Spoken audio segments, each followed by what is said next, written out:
Tiene la palabra la diputada Matilde Bruera.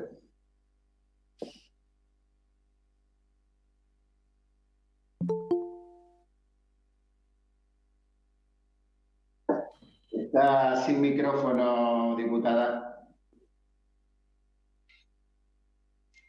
Perdón, señor presidente, gracias por avisarme. Bueno, en esta fecha tan cara para todos los argentinos,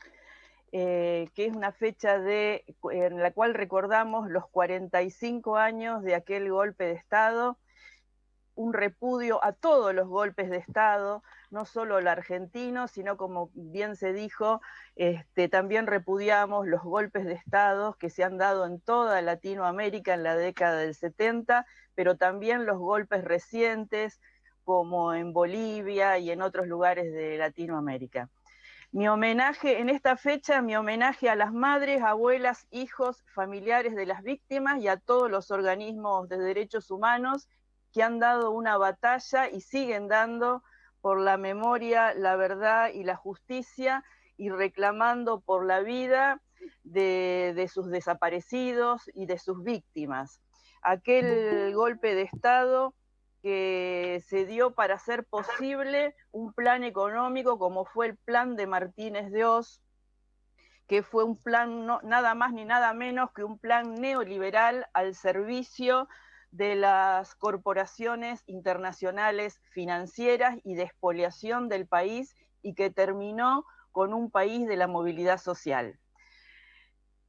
Mi homenaje también a mis colegas abogados y abogadas que tanto dieron batalla y siguen dando batalla en este tema del juzgamiento de los delitos de lesa humanidad. No nos olvidemos que estos 45 años de lucha plantando memoria han sido posibles porque hubo una lucha paralela, una lucha social desde todos los sectores sociales, desde todas las profesiones, los oficios, los empleos, los trabajadores, estudiantes, y toda la sociedad argentina se comprometió con esta lucha. Y paralelamente la particularidad de Argentina en esta lucha es que la lucha social fue dándose paralelamente, o al revés, paralelamente a la lucha social se fue dando una batalla en los tribunales y en el campo jurídico. Esta es una de las características de la lucha argentina en materia de derechos humanos, y es la lucha que durante 45 años nos permitió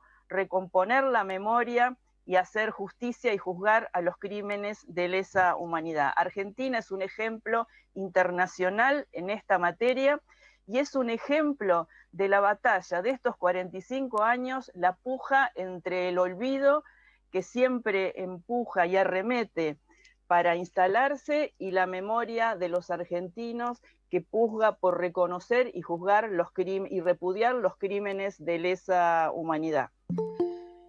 Ninguna etapa fue fácil. Recordemos que cuando inicia la etapa democrática hubo que dar una batalla. Gana las elecciones Alfonsín, que fue el candidato político que representaba el reclamo en materia de derechos humanos. No nos olvidemos que Alfonsín fue uno de los fundadores de la Asamblea Permanente por los Derechos Humanos, pero no fue fácil esa etapa. Nosotros recordamos el juicio a las juntas, pero no fue fácil lograr el juicio a las juntas. Recordemos que la estrategia empieza con el planteo de autodepuración de las Fuerzas Armadas, y los juicios empezaron en el Consejo Supremo de las Fuerzas Armadas, y había que llevar a las víctimas a declarar delante de sus depredadores. Tenían que declarar y denunciar los hechos en los comandos del segundo cuerpo, del cuarto cuerpo, del quinto cuerpo, ante instructores militares que amedrentaban y amenazaban a las víctimas y a los abogados y abogadas que los acompañaban. Se crea la CONADEP, que fue un salto cualitativo muy importante en la investigación de los hechos, y fue una batalla. Creo que el informe de la CONADEP fue un impacto muy grande, un impacto social, porque era un reconocimiento oficial de algo que se venía peleando desde la marginalidad. El informe de CONADEP da una idea de la dimensión que tenía la represión, y ahí se empieza a reclamar para que los juicios de la investigación del Consejo Supremo de las Fuerzas Armadas pase a los tribunales, porque se les había puesto un plazo para autodepurarse. No se autodepuraron, por supuesto, y ahí se dio el juicio a la Junta, el histórico juicio a la Junta, que también tiene reconocimiento internacional por la calidad y la trascendencia de ese juicio, donde también llegó a instalarse un reconocimiento oficial a lo que habían sido los crímenes de lesa humanidad en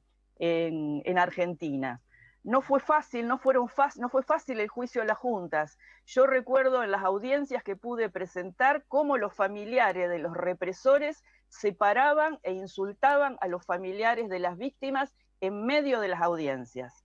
Todo fue una batalla y las madres de Plaza de Mayo estaban en las audiencias, los juicios, con los pañuelos blancos. Fue otro escenario de la lucha por los derechos humanos. Todos sabemos cómo se complicó este avance cuando hubo que bajar en las responsabilidades por la ejecución de los crímenes de lesa humanidad.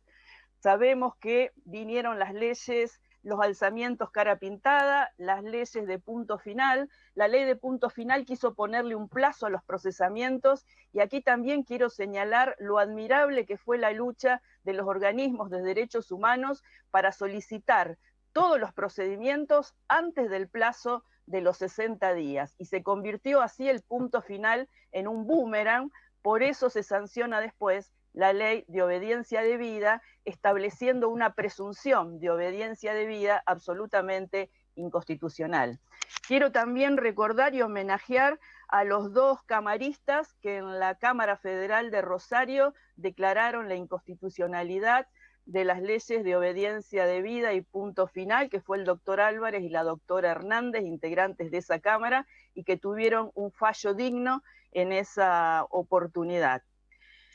La ley de punto final, la obediencia debida, y culminó el cierre de la impunidad con el decreto de indultos. Todos sabemos que en ese periodo de impunidad, entre las leyes de impunidad y los decretos de indulto, tuvimos que soportar años de integración de las fuerzas policiales y de las Fuerzas Armadas con personajes que habían sido delincuentes de lesa humanidad. Hasta que algunas decisiones políticas dignas, como se recordaba días pasados, la decisión del doctor Rosúa de separar a los Fiego y después a otros represores de las fuerzas policiales, de abrir a la investigación de la memoria el servicio de informaciones, que había sido el principal centro clandestino de informaciones, una especie de alcaidía de la represión de lesa humanidad, por donde pasaban casi todos los secuestrados. Esta depuración de las Fuerzas Armadas tardó muchísimos años. Si bien hubo algunas señales como las mencionadas, tardó muchos años y hubo que llegar a los juicios de lesa humanidad para que muchos de ellos pudieran ser sacados de las fuerzas. Quiero recordar que con las leyes de impunidad el escenario de disputas se traslada a los tribunales internacionales, y fue la Corte Interamericana la que decide que Argentina estaba obligada a reparar a las víctimas, a hacerles saber la verdad y a castigar a los represores. Esto fue un impulso para lo que la Corte Suprema de Justicia de la Nación, en el año después de la reforma constitucional, abre en el fallo Urteaga, abre la posibilidad de saber la verdad. Si bien no declara la inconstitucionalidad de las leyes de impunidad, abre la posibilidad de investigar la verdad como paso para la realización de la justicia. Así, con el fallo Urteaga se empiezan a generar en todo el país los juicios de la verdad, que se impulsan en la ciudad de La Plata, de Rosario, Córdoba y Mar del Plata, y después se extienden por todo el país. La trascendencia de los juicios de la verdad fue trasladar el escenario de disputa jurídica nuevamente a los tribunales nacionales, a los cuales se les recordaba que estaban obligados por el bloque de constitucionalidad a no amnistiar y a no perdonar y a juzgar los crímenes de lesa humanidad. Después Sabemos que a partir del 2003, con la asunción de Néstor Kirchner, la política de derechos humanos se transforma en política de Estado, se cambia la Corte y esa Corte asume concretamente el control de convencionalidad y con los fallos Arancibia Clavel, Simón y Maceo comienzan de nuevo, se abre la posibilidad, se declara la imprescriptibilidad y la no amnistiabilidad de los delitos de lesa humanidad y se abren nuevamente los juicios de lesa humanidad que vimos desarrollarse durante todos estos años. Pero hubo que lidiar, y hay aún que lidiar, con un poder judicial lento, burocrático y con importantes resabios conservadores. Sufrimos en los últimos años, en la etapa macrista, un muy fuerte embate negacionista. Se negaron los 30.000 desaparecidos, se insultó a los militantes de derechos humanos, a las madres, a las abuelas, se habló del curro de los derechos humanos, tratando de denostar una verdadera epopeya de la lucha por el Estado de Derecho y por las víctimas. No contentos con esto, negaron los 30.000 desaparecidos y la Corte, con la integración, la Corte Suprema con la integración de los dos ministros, Rosenkrantz y Rosati, nombrados por decreto por el presidente Macri, violando la Constitución Nacional, fueron quienes votaron por aquel famoso fallo del 2x1, que fue una vergüenza más para nuestro Supremo Tribunal, similar a la acordada 10 del año 1930, y que el Congreso tuvo que anular y reparar esta afrenta a la memoria y al Estado de Derecho en Argentina. Pero la sociedad argentina siguió luchando, siguieron luchando los organismos de derechos humanos, siguió luchando toda la sociedad y hoy seguimos avanzando en los juicios de lesa humanidad. A pesar de los resabios macristas y de las demoras, de los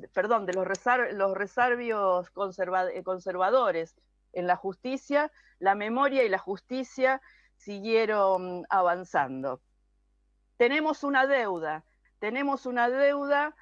que es la investigación de la investigación plena, avanzar más en la investigación sobre la responsabilidad empresarial, sobre la responsabilidad civil de jueces, parte de la jerarquía eclesiástica y fundamentalmente de las empresas que han colaborado con los delitos, han sido autores y colaboradores en los delitos de lesa humanidad. Esta es la historia que hoy debemos saldar para plantar memoria, para seguir plantando memoria y seguir plantando justicia. Por eso, bueno, en el día de ayer presentamos al sindicato La Unión Obrera Metalúrgica de Villa Constitución en la causa, junto con familiares, se presentaron,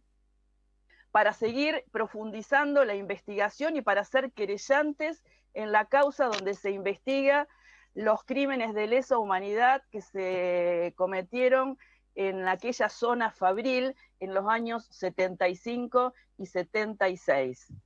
Es una deuda dilucidar la responsabilidad de las empresas sin las cuales no hubiera sido posible, no solo por la información que entregaron los directivos de dicha empresa a las fuerzas represoras, sino porque es la logística que le aportaron. Es más, en el predio de Asindar se instalaron las fuerzas federales para reprimir a los militantes gremiales y a los luchadores de la década del 70 en Villa Constitución. En el año 75 se instalan en el predio de Asindar, y Asindar les presta no solo el lugar, que se convierte en un centro clandestino de detención, sino vehículos, dinero y todo tipo de recursos para que esos delitos de lesa humanidad pudieran llevarse a cabo. Por eso yo celebro que esta Cámara haga esta conmemoración, celebro esta sesión extraordinaria del día de hoy y pido a la Cámara que además de las declaraciones, los homenajes y los discursos, sancionemos un hecho concreto. Apenas asumí, presenté un proyecto de creación de una comisión bicameral para investigar esto que es una deuda en materia de derechos humanos, que es la responsabilidad empresarial, este proyecto que presenté no es más que la reiteración de proyectos similares presentados por diputados que me precedieron en sus gestiones, en sus mandatos. Yo creo que es un compromiso de toda esta Cámara sancionar y crear esa comisión, que se le dé sanción. Ya tuvo media sanción en su momento en la Cámara de Diputados, por eso yo creo que debemos pasar de las declaraciones al hecho concreto. Y el hecho concreto es aprobar la comisión bicameral y que esa comisión bicameral se ponga a investigar,